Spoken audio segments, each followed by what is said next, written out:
hit the road. I'm Sean, and that's my girlfriend, Kari. We planned this epic European road trip, and we're about halfway through it.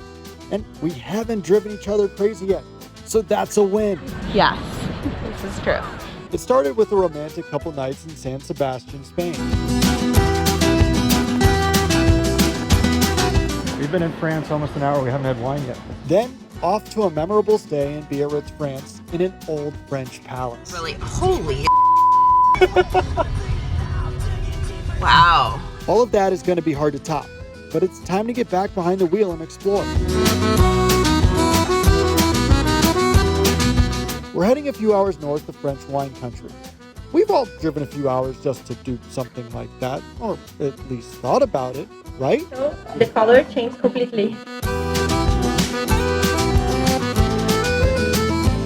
When we think wine country, a few places immediately pop in our heads. Napa and Sonoma in California, Tuscany in Italy, and Bordeaux in France, all for very good reason. So when we knew we were this close, driving to have a day in wine country was an absolute must.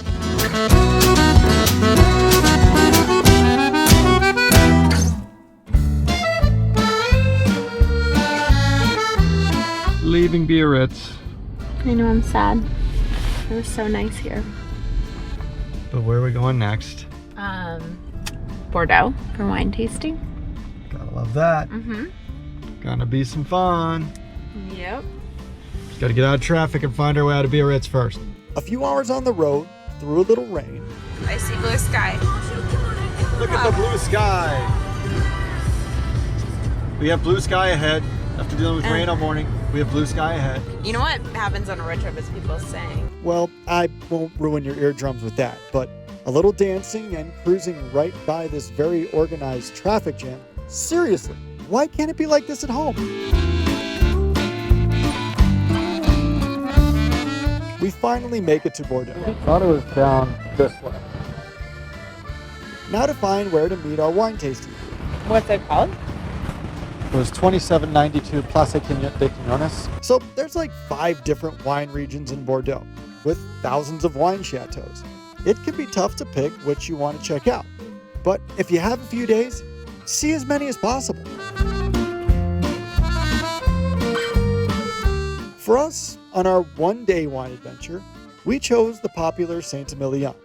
We'll put a link with more information in the video description, and you'll see why this place is so great later. And then we'll go to a third place, we'll go to second Chateau.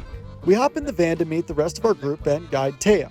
He just looks the part of the quintessential French dude. Also, they taste 4 different wines from 4 different regions of France. And I'm seriously jealous of his hair flow. The vines will get very thick, like I said, twisted.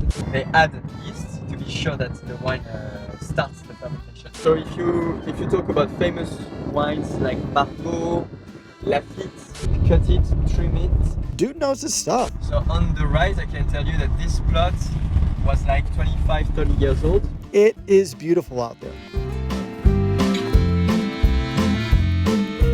And with that, we hit our first stop, Fleur de Lis Winery. Check out the link in the description below, where it's time to start tasting and learning. You'll see the intensity in the nose. A few drinks later, and a tour. If you've done some of these before, you know the drill, but it's still fun every time. Taste some grapes in the vineyard. Wait, you're not supposed to eat it yet.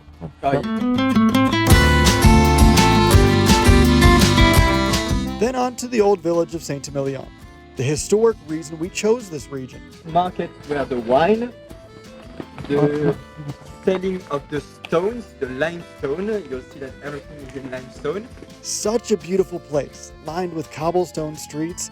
It's hard not to feel romantic about this wine-centric trip back in time.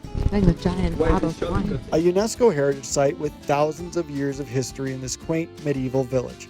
Built on wine, and really now, on wine tourists. And the third thing was with the pilgrimage. It also gives Teo another chance to drop some knowledge. You're enjoying the wine tasting and the city tour. Yeah, city tour is awesome.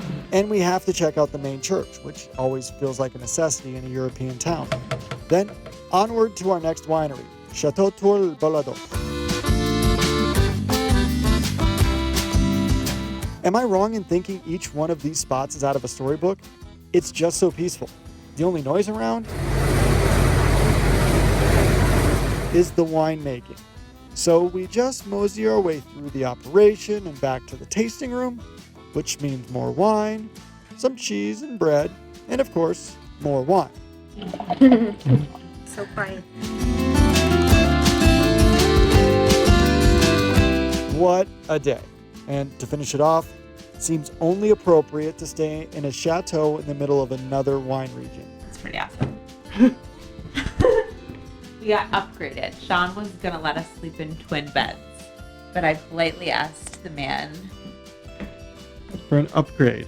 because I said, no, we don't want to sleep in twin beds if we can have something. He's like, oh, okay, got it. And he upgraded us, and now we're in this room. So I can't wait to see what it looks like I in the think daytime. out of the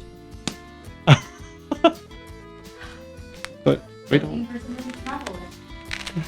Also doesn't suck to wake up with the boat outside that takes you straight to more wineries.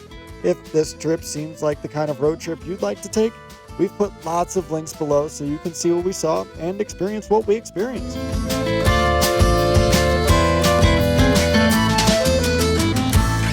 And we're not done yet. Next up, our journey heads a different direction. In a couple of weeks here on Window Seat, our road trip returns to Spain and Barcelona. And just wait until you see what we discovered there.